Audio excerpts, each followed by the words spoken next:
सर्वेभ्यो नमो नमः। स्वागतम अस्ति संस्कृत कक्षायाम। प्यारे बच्चों, आप सभी का मेरे YouTube चैनल प्रियम संस्कृतम पर बहुत बहुत स्वागत है। बच्चों, आज हम लोग वाच्य के विषय में पढ़ेंगे। कई दिनों से कई बच्चे रिक्वेस्ट कर रहे थे कि वाच्य से संबंधित कोई वीडियो अपलोड करूं, तो उनकी रिक्वेस्ट को ध्यान में रखते हुए आज मैं आप लोगों को वाच्य के विषय में बताऊंगी, जो आपके पाठ्यक्रम का एक हिस्सा है।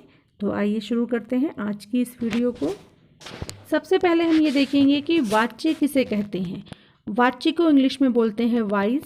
आपने अंग्रेजी में भी एक्टिव वॉइस और पैसिव वॉइस पढ़ा होगा। सेम वही संस्कृत में उसको हम कर्तृवाच्य, कर्मवाच्य और भाववाच्य बोलते हैं। तो वाच्य का मतलब होता है किसी भी बात को कहने का तरीका या विधा या शैली, यानी हम किसी बात को कितने तरीके से कह सकते हैं, जो कहने का तरीका होता है वही वाच्य कहलाता है। संस्कृत में वाच्य के 3 प्रकार होते हैं, कर्तृवाच्य, कर्मवाच्य और भाववाच्य। पहला है कर्तृवाच्य। कर्तृवाच्य किसे कहेंगे? कर्तृ का मतलब होता है कर्ता। जहाँ क्रिया का संबंध कर्ता से होता है उसे कर्तृवाच्य कहते हैं, अर्थात जिस वाक्य में कर्ता की प्रधानता होती है, क्रिया जो है वो कर्ता के अनुसार चलती है, उसको हम कर्तृवाच्य कहते हैं। कर्तृवाच्य में कर्ता में प्रथमा विभक्ति होती है, कर्म में द्वितीया होती है और क्रिया जो है वो कर्ता के अनुसार चलती है। जैसे मैंने यहाँ पर उदाहरण लिखा है, रामः ग्रंथम पठति। अब यहाँ पर देखिए कर्ता क्या है? रामः है, उसमें प्रथमा विभक्ति है। कर्म है ग्रंथः, ग्रंथ में द्वितीया विभक्ति है और क्रिया क्या है? पठति। तो पठति क्रिया किसके अनुसार चल रही है? राम के अनुसार चल रही है, कर्ता के अनुसार। अगर हम रामाह कर देंगे तो यहाँ पर पठन्ति हो जाएगा, यानी क्रिया बदल जाएगी। तो इसमें कर्ता की प्रधानता है इस वाक्य में, इसलिए ये कर्तृवाच्य है। और बच्चों, इस वाच्य को करने का, इसको सॉल्व करने का सबसे अच्छा फॉर्मूला होता है, जो मैंने यहाँ पे नीचे नंबर्स लिखे हैं, आप इनको ध्यान में रखिएगा। 1 to 1। 1 to 1 का मतलब हो गया कि अगर 1 यानी प्रथमा विभक्ति है, कर्ता में, कर्म में द्वितीया होगी और क्रिया कर्ता के अनुसार चलेगी। तो ये 1 to 1 जो है ये फॉर्मूला है कर्तृवाच्य का, इसको आप ध्यान में रखिएगा। दूसरा वाच्य है कर्मवाच्य। कर्मवाच्य यानी जहाँ पर क्रिया का संबंध कर्म से होता है उसे कर्मवाच्य कहते हैं। कर्म यानी ऑब्जेक्ट। कर्म में किसकी प्रधानता होती है? कर्मवाच्य में कर्म की प्रधानता होती है। इसमें कर्ता में तृतीया विभक्ति हो जाती है, कर्म में प्रथमा होती है और क्रिया जो है वो कर्म के अनुसार चलती है। यहाँ पर क्रिया कर्म के अनुसार चल रही है, कर्म की प्रधानता है, इसलिए इसे कर्मवाच्य कहते हैं। और जैसे यहाँ इसका जो क्रिया बनानी होगी, चौथे नंबर पे देखिए मैंने लिखा है कि मूल धातु में या जोड़ देते हैं और उसके बाद आत्मनेपद पद के जो प्रत्यय होते हैं वो लगते हैं। जैसे पठ धातु है, उसमें या जोड़ा तो पठ्य बन गया, और फिर उसमें आत्मनेपद धातुओं के प्रत्यय अते, एते, अंते ये लगा दिए तो क्या बन गया? पठ्यते, पठ्येते, पठ्यन्ते। इस तरह से रूप बनेंगे। इस तरह गम धातु में इसका जब गम धातु की क्रिया बनाएंगे तो क्या बनेगा? गम धातु में या लगाएंगे और उसके बाद आत्मनेपदी के प्रत्यय, तो बन जाएगा गम्यते, गम्येते, गम्यन्ते। इसी तरह खाद, खाद का बनेगा खाद्यते, खाद्यते, खाद्यन्ते। तो ये जो है ये कर्मवाच्य की क्रिया बनाने का नियम है। और इसमें उदाहरण देखिए, रामेण ग्रंथः पठ्यते। मैंने कर्तृवाच्य में उदाहरण दिया गया, रामः ग्रंथम पठति। उसका जब हम कर्मवाच्य बनाएंगे तो रामः में तृतीया हो जाएगी तो रामेण बन जाएगा, ग्रंथ शब्द में प्रथमा विभक्ति हो जाएगी तो ग्रंथः बन जाएगा, और क्रिया जो है वो पठ्यते हो जाएगी। पठ धातु में या और अते प्रत्यय लगा देंगे तो पठ्यते बन जाएगा, और इसमें जो क्रिया है वो कर्म के अनुसार चलेगी। अगर हम ग्रंथ की जगह पर ग्रंथाः कर देंगे तो यहाँ पर पठ्यन्ते हो जाएगा, यानी क्रिया कर्म का अनुसरण करेगी। कर्म अगर एक वचन में है तो क्रिया एक वचन में होगी, कर्म बहुवचन में है तो क्रिया बहुवचन में होगी। यहाँ पर भी देखिए मैंने नंबर्स लिखे हैं 3, 1, 1। ये फॉर्मूला याद रखना आपको। 3 का मतलब है तृतीया विभक्ति हो जाएगी, 1 का मतलब है प्रथमा होगी, और 1 इसके बाद फिर 1 है, यानी कर्म के अनुसार क्रिया चलेगी। तो 3, 1, 1 ये फॉर्मूला है कर्मवाच्य का।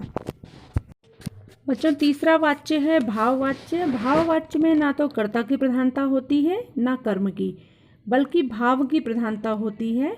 और इसमें कर्म नहीं होता है। भाववाच्य में कभी भी कर्म का प्रयोग नहीं होता है, हमेशा अकर्मक धातुओं में भाववाच्य होता है। क्रिया हमेशा प्रथम पुरुष एकवचन आत्मनेपदी में होती है। इसमें जो क्रिया है वो हमेशा प्रथम पुरुष में रहेगी और आत्मनेपदी में रहेगा। कर्ता चाहे किसी भी वचन में हो, किसी भी पुरुष में हो, लेकिन क्रिया जो है वो हमेशा प्रथम पुरुष एक वचन की होगी। इस वाच्य में कर्ता में तृतीया विभक्ति होती है। जो नियम कर्म वाच्य में था कि कर्ता में तृतीया होती है, तो यहाँ पर भी कर्ता में तृतीया होगी, लेकिन यहाँ कर्म नहीं होगा, कर्ता और क्रिया होगी। कर्ता में तृतीया विभक्ति हो जाएगी और जो क्रिया होगी वो हमेशा प्रथम पुरुष एक वचन की आत्मनेपदी में होगी। यहाँ पर भी मैंने 3+1 लिखा है। उदाहरण देखिए, मया हस्यते, मया मेरे द्वारा, हस्यते हंसा जाता है।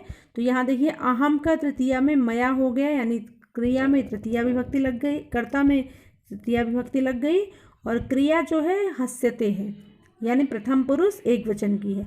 अगर यहाँ पर हम मया की जगह अस्मा भी कर दें, बहुवचन कर दें कर्ता को, तब भी क्रिया में कोई परिवर्तन नहीं होगा, क्रिया हस्यते ही रहेगी।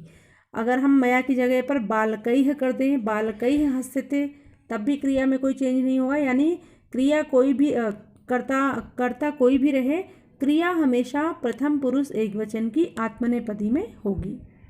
बच्चों, अब कुछ प्रमुख धातुओं के विषय में बात करेंगे। जब हम कर्तृवाच्य से कर्मवाच्य में क्रिया बनाते हैं तो धातु परिवर्तन कैसे होगा, यानी क्रिया किस तरह से बनेगी, तो उसके कुछ नियम होते हैं। जैसे पहले ही है दा धातु है, इसमें लास्ट में बड़ा आ है, यानी दीर्घ आ है।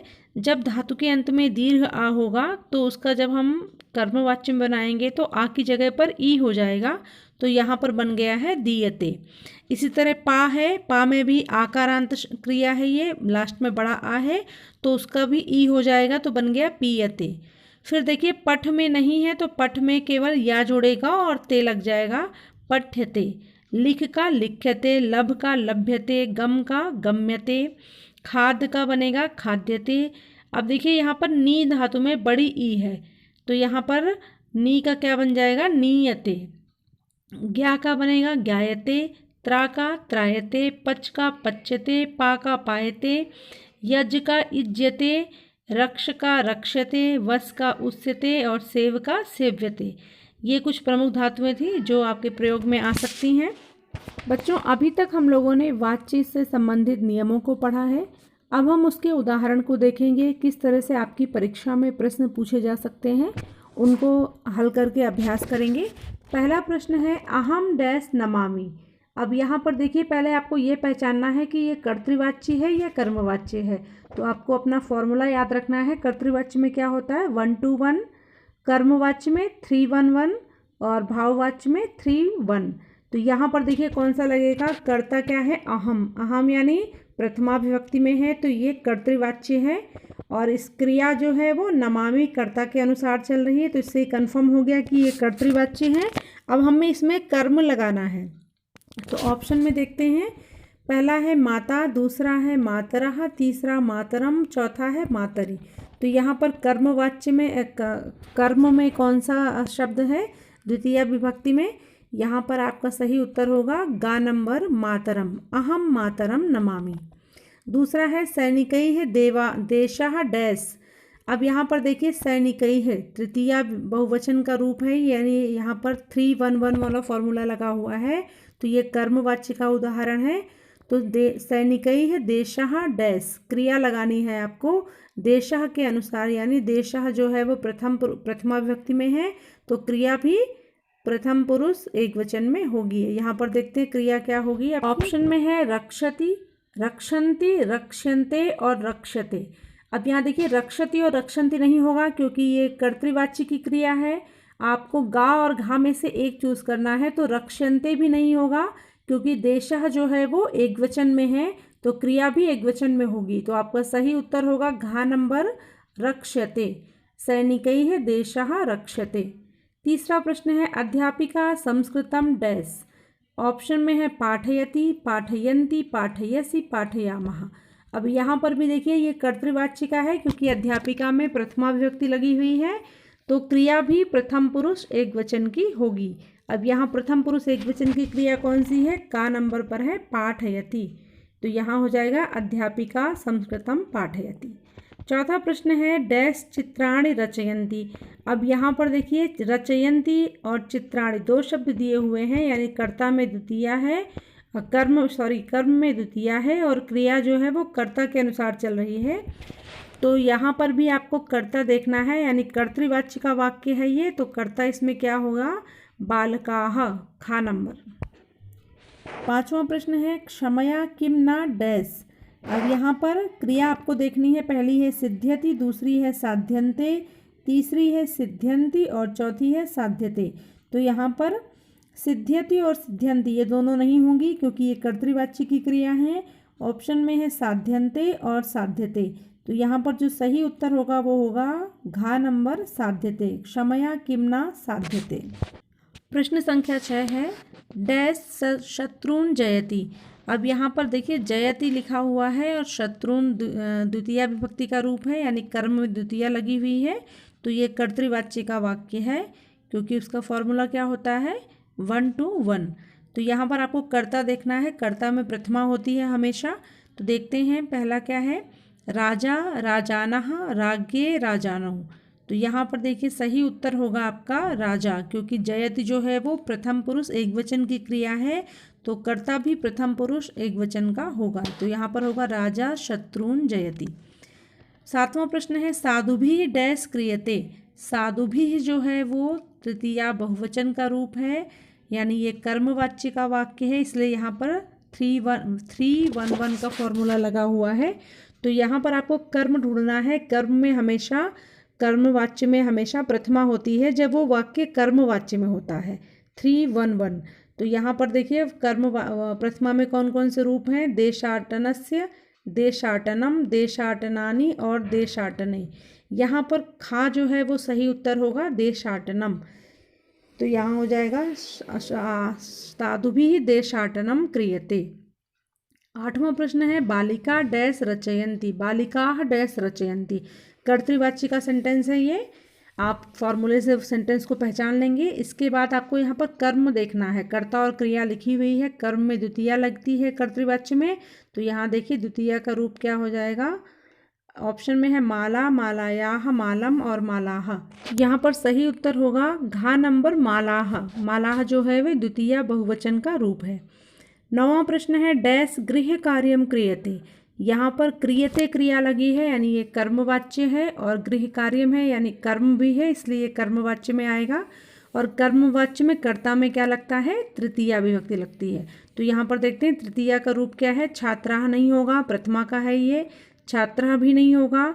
छात्रैः जो है वो तृतीया बहुवचन में है, इसलिए ये आपका सही उत्तर होगा। घा नंबर पर छात्रौ लिखा हुआ है, ये भी तृतीया का रूप नहीं है, तो ये भी गलत है।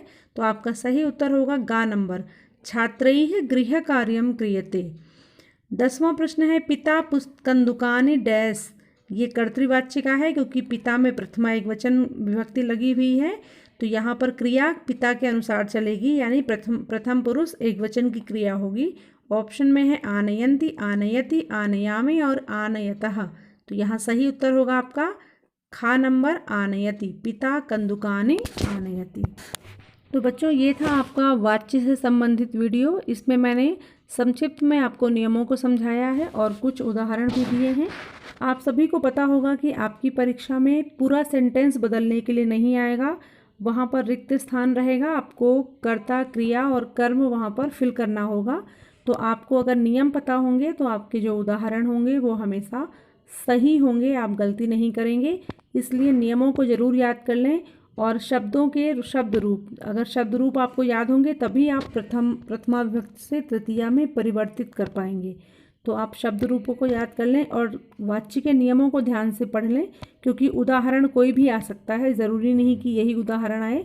तो अगर आपको नियम अच्छे से याद होंगे तो आपके जो फिलअप्स होंगे, आपके जो रिक्त स्थान होंगे वो कभी गलत नहीं होंगे। आपके पास ऑप्शन भी रहेगा, तो आप उससे फॉर्मूला लगा के देख लीजिएगा कि ये शब्द वहाँ पर फिट बैठेगा या नहीं, उसी के हिसाब से आप अपनी परीक्षा में लिखिएगा। आशा करती हूँ ये वीडियो आप सभी के लिए उपयोगी होगी। मिलती हूँ फिर एक नए विषय के साथ, तब तक के लिए धन्यवादः, नमो नमः, पुनः मिलामः।